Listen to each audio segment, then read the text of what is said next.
నమస్తే అండి అందరికీ.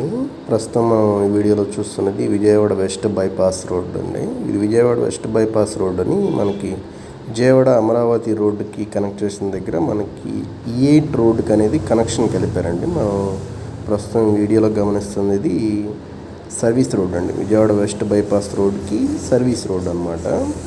ఈ సర్వీస్ రోడ్డు కంటిన్యూషన్ మనకి ఎగ్జిస్టింగ్ మాస్టర్ ప్లాన్లో ఉన్న రోడ్డు వచ్చేసరికి మనకి నెక్స్ట్ రాబోతుందండి.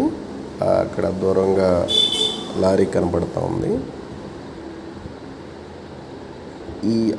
లారీ వచ్చే రోడ్డు అనేది E8 రోడ్డు అండి. మనకి ఇక్కడ E8 దగ్గర ఓపెనింగ్ అనేది ఇచ్చారు. మనకి ప్రస్తుతం కూడా విజయవాడ నుంచి అమరావతికి తిరిగే బస్సులు కానీ రూట్ కనెక్టివిటీ కూడా ఇలా సెట్ చేశారు. ఇది వచ్చేసరికి E8 రోడ్. ఇంతకుముందు ఏదైతే చంద్రబాబు గారు సీఎంగా ఉన్నప్పుడు సెక్రటేరియట్కి వెళ్ళేదానికి ఏదైతే రూట్ ఎంచుకున్నారో అదే ఈ E8 రోడ్ అండి.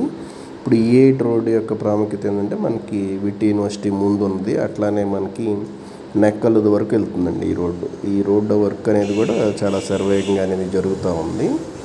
ప్రస్తుతానికి కనెక్టివిటీ గురించి విజయవాడ అమరావతి కనెక్టివిటీ గురించి కృష్ణాయపాలెం దాటిన తర్వాత ఈ E8 రోడ్ నుంచి మనకి సర్వీస్ రోడ్డుకి N6కి సర్వీస్ రోడ్డుకి అనేది కనెక్ట్ చేశారు. ఈ విషయాన్ని అందరూ గమనించగలరు. ఇక్కడ అలానే కృష్ణాయపాలెం ఈ పరిసర ప్రాంతాల్లో ప్లాట్ల అమ్మకాలు కొనుగోలు వివరాలకై సంప్రదించగలరు. Thank you.